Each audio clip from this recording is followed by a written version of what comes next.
Ludo খেলাকে কেন্দ্র করে বিরোধ, এরপর একটি থাপ্পড়। সে থাপ্পড়ই কাল হলো রিকশা চালক আলমগীরের জন্য। থাপ্পড়ের প্রতিশোধ নিতে তাকে হত্যা করেছে তার বন্ধু আরেক রিকশা চালক আরিফ।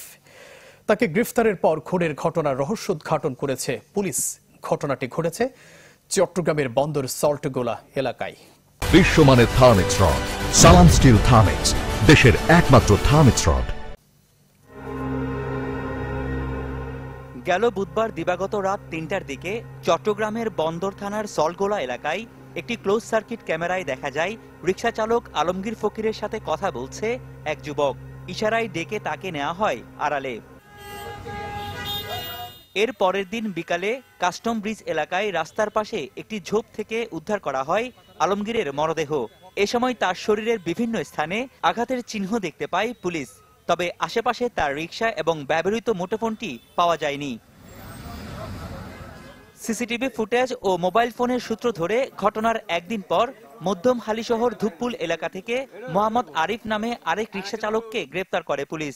সে স্বীকার করে দুজনই একই গ্যারেজে রিকশা চালাতো।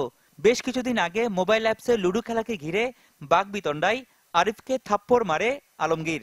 সেই প্রতিশোধ নিতেই বুধবার রাতে তাকে ডেকে নিয়ে মাথায় আঘাত করে হত্যা করে আলমগীরকে। ওই মোবাইল নাম্বার থেকে আমরা বিভিন্ন জায়গায় যোগাযোগ করে বি পার্টির সাথে যোগাযোগ করে আমরা জানতে পারি যে সে কার সাথে সম্পৃক্ত ছিল, কার সাথে লাস্ট কন্ট্যাক্ট করেছে, এবং সেই অনুযায়ী আমরা ওই যে আসামি মোহাম্মদ আরিফ তাকে আমরা শনাক্ত করি।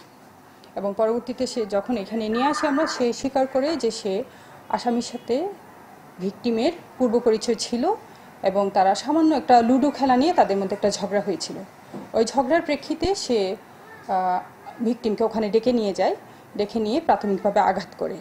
তো পরবর্তীতে সে মারা যায় না, কিন্তু ব্রিজের নিচে যে ঢালু জায়গা ওখানে যখন নিয়ে যায় তখন এক ধরনের রেঞ্চ আছে যেটা দিয়ে সে তার মাথায় এবং বুকে আঘাত করে।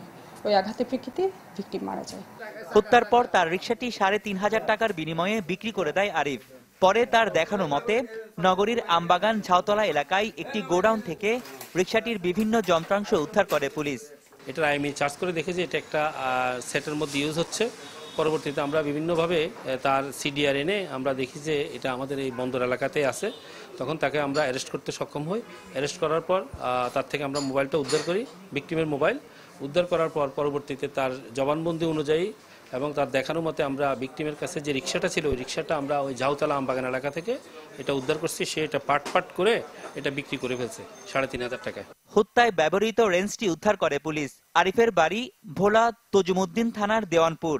এর আগে গাজার মামলায় ৩ বছর সাজা কেটে বের হয় আরিফ। রনি দত্ত, চ্যানেল 24, চট্টগ্রাম।